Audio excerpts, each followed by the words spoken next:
Bien, aujourd'hui nous allons voir un exercice de vecteurs, plus précisément sur les bases. Je vais noter ça à côté base, voilà, et repère. Base et repère. Voilà. Avant de résoudre l'exercice, nous allons voir un petit résumé. Voilà. Voici les deux exercices, exercice 9 que voici, et puis exercice 10 que voici aussi. Donc on va voir un petit résumé. Voilà. Base et repère. Que signifie base? Que signifie repère? Voilà.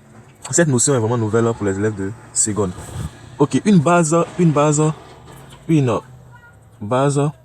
voilà, est formée tout simplement par deux vecteurs non collinéaires. Donc une base, c'est lorsque on met deux vecteurs ensemble, mais la condition est que ces deux vecteurs sont non collinéaires. Je prends un exemple, un triangle ABC. Tout triangle possède une base, au moins une base. Tout triangle possède au moins une base. Toute figure géométrique, sauf les cercles, tout ça là, possède une base. Voilà. Par exemple, AB et puis AC sont non collinéaires. Pourquoi? Voilà. Pourquoi on dit sont non collinéaires? Qu'est-ce que signifie collinéaire? Voilà. Deux vecteurs sont collinéaires lorsqu'ils sont sur une même droite. C'est-à-dire, met A, B, C ici. Alors, AB est collinéaire à BC. AB aussi est collinéaire à AC. Pourquoi? Parce que les deux vecteurs sont sur une même droite, qui est la droite D que je peux noter ici. Voilà. Ou bien, les deux vecteurs là sont, bon, ça se dit pas, sont parallèles. Voilà. C'est-à-dire AB ici. Et puis, donc, en résumé, deux vecteurs sont collinéaires lorsqu'elles sont confondues. Ou bien, ce qui ne se dit pas, ou parallèle. Ça ne se dit pas. Quand c'est vecteur du collinéaire, on ne dit pas parallèle. Ok. Donc, si vous avez compris ça, c'est que vous avez compris la notion de base. Donc, on peut attaquer la notion de repère. Donc, je reprends. Une base est formée par deux vecteurs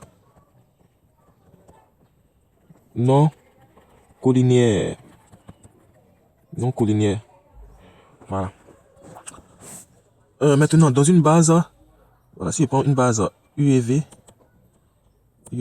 excusez-moi, je vais bien écrire. Une base U et V. Alors, tout vecteur de cette base, c'est-à-dire pour déterminer les coordonnées d'un vecteur de cette base, on le détermine comment? Si vous voulez les coordonnées de W aura pour coordonnées XU plus YV. C'est-à-dire quoi? Il faut arriver à exprimer W en fonction de U et V qui forment la base, que je peux noter V. Donc, pour déterminer la coordonnée d'un vecteur dans une base, il suffit d'exprimer ce vecteur-là dans cette base, comme ce que j'ai fait ici. Je prends un exemple, W égale à 2U, bon, 2U moins 3V. Voilà, W égale pour coordonner dans cette base U et V. Voilà, X c'est quoi? Lui qui commence en première position. Ici, notre X c'est lui qui commence en première position. Notre Y c'est lui là, V. Donc, ça fait 2 moins 3. Comme aussi, on peut écrire aussi comme ça. 2 moins 3. Vous voyez, maintenant, un repère est formé d'une origine, voilà. Formé d'une origine. Un repère, c'est à origine, forcément. D'une origine. Et de deux vecteurs. Non collinéaires. Donc, un repère, la différence entre repère et base est que repère à origine. Voilà. Alors que base n'a pas origine. Base à origine, mais c'est formé par deux vecteurs simplement. Non collinéaires. Donc, si vous avez compris ça, je ne vais pas rentrer dans les détails pour base orthonormée, base orthogonale. On va attaquer notre exercice. Ok, exercice 9. Ok, ABCD, descente O. Voilà, voici notre parallélogramme. Maintenant, on me dit de justifier que AB puis AC, donc AB puis AD forment une base. Comment je vais faire? Voilà, on sait que ce couple forme une base si les vecteurs qui sont à l'intérieur sont non collinéaires. Mais quand on regarde AB, puis on regarde AD, on remarque que les deux vecteurs sont non collinéaires parce qu'ils se croisent. Voilà, parce qu'ils se croisent. Donc on dira que AB, voilà, et AD sont non collinéaires. Il n'y a pas de démonstration ici. Voilà, il suffit de regarder simplement. Sont non collinéaires. Donc AB et AD forment une base que je peux noter l'ensemble, base de V. Ok, maintenant la deuxième question, détermine la coordonnée de... Ça c'est la première question. Détermine la coordonnée de AB. On dit quoi? Pour déterminer la coordonnée dans une base, il suffit d'exprimer, pour déterminer la coordonnée d'un vecteur dans une base, il suffit d'exprimer ce vecteur-là dans cette base. Donc AB, comment je peux exprimer ça dans la base AB, AD? Ça fait quoi? Ça fait AB lui-même plus 0 AD. On est d'accord, non? Voilà. Donc, ce qui implique que AB aura pour coordonner notre X ici, c'est lui là, notre Y, c'est lui là. X, Y. Donc, ça fait 1, 0. C'est pour ça que vous remarquez dans un repère autonomé, I a pour coordonnées 1 et puis 0. Parce qu'il est sur l'axe des l'abscisse. Ok, maintenant, coordonnées de A à D. C'est pareil. Sont 0 AB fois AB. Attention, fois AB plus AD. Ce qui implique que AD a pour coordonnées 0, 1. C'est pour ça que vous remarquez que bon, J a pour coordonnées 0, 1. C'est un peu ça. On considère que c'est un repère autonomé, alors que généralement, ce n'est pas un repère autonomé, une base. Voilà, c'est pour simplifier les calculs. Ok, maintenant, les coordonnées de AC. AC, je vais exprimer ça en faisant de AB et AD. Voilà, quand je regarde ma figure, AC égale à quoi? AC, on a vu ça en troisième, égale à quoi? Partir de AC, pour quitter de A pour venir à C, il faut passer où ça? Il faut passer par B d'abord, ensuite il faut passer par C. Voilà, AB, ça m'intéresse. Maintenant, c'est BC transformer ça en AD. On remarque que BC et puis AD sont collinaires, donc je peux remplacer. Ils sont collinaires du même sens. Donc ça me fait quoi? AB égale à AC égale à plutôt AB plus AD. Ce qui implique que AC est égal à 1, 1. Pourquoi? Parce que ici, le coefficient qui est ici, c'est 1. Le coefficient qui est ici, c'est 1. Maintenant, on connaît les coordonnées de OB. On va dire ici, il fait ma figure ici. C'est juste une figure comme ça, hein. Même si ce n'est pas exact, juste pour expliquer. OB. OB égale à quoi? Pour quitter de O, venir vers B, il passe d'abord par OB égale à BC. Attention. OB égale à OC, attention. Oh, OC là, OC qui est ici, c'est égal à la moitié de AC. Maintenant, BC, je peux transformer ça en moins B. C, B peut transformer ça en moins BC. Là, tu as quelque chose, tu vas pas les comprimer là. Pardon. Je remplace AC là par sa valeur. C'est ce que j'ai fait. Et puis BC là par sa valeur qui est moins AD. Parce qu'ils sont égaux.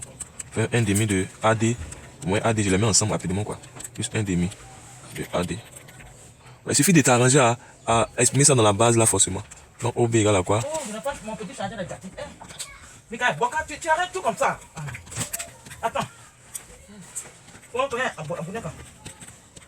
ce qui implique que OB a pour coordonnées 1 demi, 1 demi. Voilà, donc l'exercice 10, on va montrer que maintenant UV forme une base avec leurs coordonnées. Comme vous avez remarqué dans l'exercice 9, on observait que en regardant la figure, on pouvait en déduire que les vecteurs sont non collinaires. Mais ici, tu ne peux pas en déduire rapidement parce qu'il n'y a pas une figure. Ici, on a les coordonnées. Donc, on va utiliser une propriété qui est en relation avec les coordonnées. Voilà. Quand il y a coordonnées, généralement, déterminant intervient. Déterminant. Voilà. Donc, je dirais que, et non, je dirais que, qui a été démontré, UV forme une base. Forme une base. Voilà. D'un ensemble qui peut noter V. Ça veut dire que. Voilà. Ça veut dire que déterminant des deux. Déterminant des deux donne 0, est différent de 0. Voilà. C'est-à-dire déterminant des 0. Quand on calcule là, ce n'est pas égal à 0. Voilà. Si c'est égal à 0, c'est qu'ils sont collinaires. Donc c'est ce qu'on va appliquer ici. On va utiliser déterminant. Dans résolution.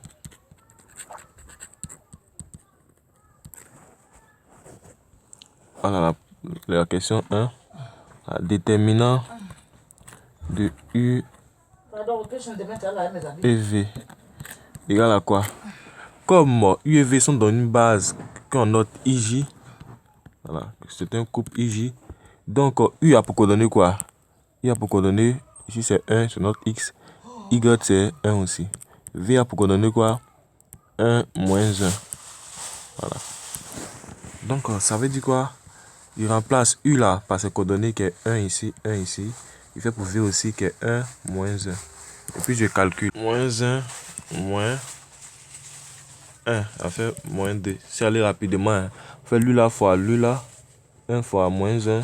Moins 1 fois 1. 1 de qui est différent des autres.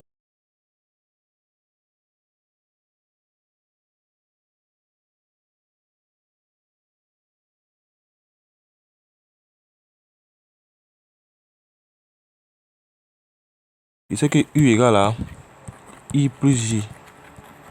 Et V égale à I moins J. Donc, ce qui veut dire que Si je veux I dans le premier, ce qui veut dire que I égale à quoi? U moins J. Il remplace dans le deuxième. Voilà. Et qui veut dire que V moins U est égal à quoi? Moins 2J. Voilà. Ils sont en train de déterminer I comme ça. Donc V égale à quoi? V moins U sur moins 2, attention, va être égal à J. Donc I égale à quoi? Bon, si je vais bien arranger ici, ça me fait moins 1 demi V moins U égale à J. Donc je remplace J par sa valeur. Voilà, il y a plusieurs façons de faire. Voilà. U plus 1 demi, ça me fait 3 demi de U moins 1 demi de V. Ce qui implique que I a pour coordonnées 3 demi moins 1 demi. Voilà. J même là, derrière les coordonnées même.